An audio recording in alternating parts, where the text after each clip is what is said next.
Hi, Stampin' friends. I'm Dee Osburn. I'm an independent Stampin' Up! Demonstrator, and today I am bringing a new tool to you. It's called the Bow It All, and we're going to play with it today and see how it works. So here we go. Let's dive in.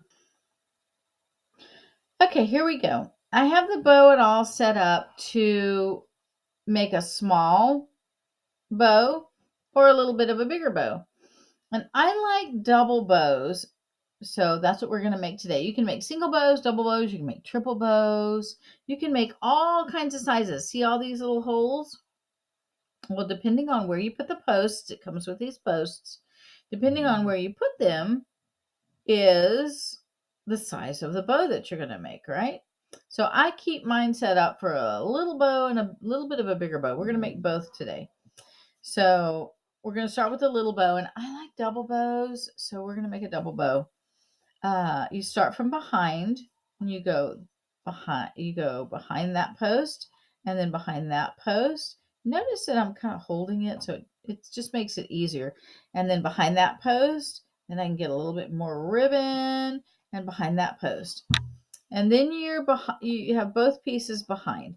So now I'm going to cut so that right now it's still attached to my spool, but I'm going to go ahead and cut it because at this point, when I have them both behind, I'm going to cross them in the back, just like you would cross your, when you tie your shoes.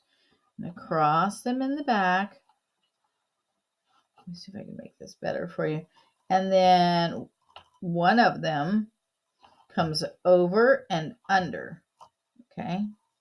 And now they're both in the back again. Oops. Over and under. Over and under. You grab it. And they're both in the back again. Okay. Now you tie it like you make a knot like you would with your shoes. And it doesn't really matter if you go over this way and one goes under or it goes over. It does not matter. Okay. So going across and we're going to tie it. I'm going to just tie it this way.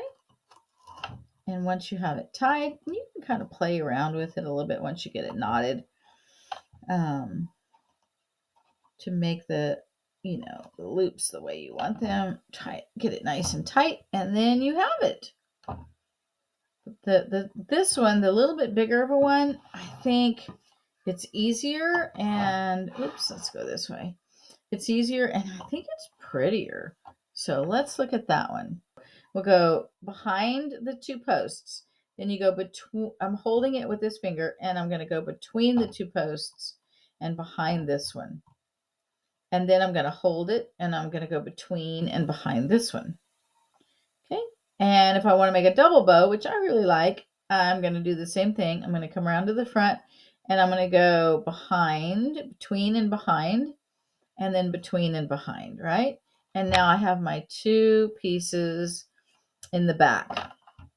I'm going to cut off of the spool so that I can manipulate it better. So I have my two pieces, my two tails, I guess you should say, behind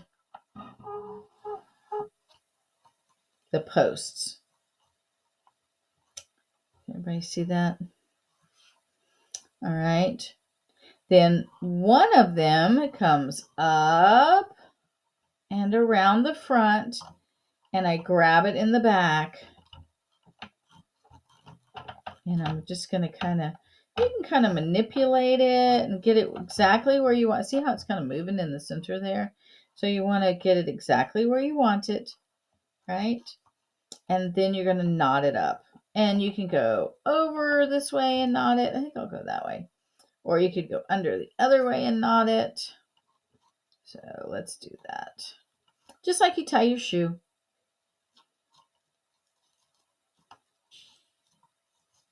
Okay.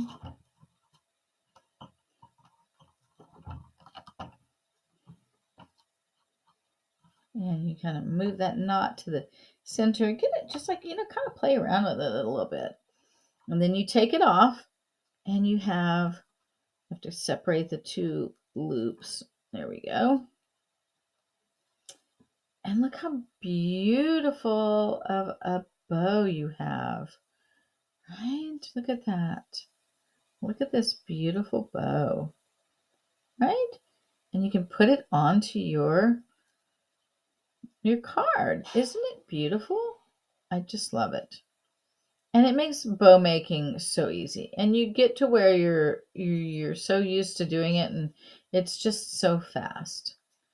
So I will put a link down below for the bow it all. And I will also put a link to a video where I'm going to use the bow it all on my card and make a bow for my card. So until next time.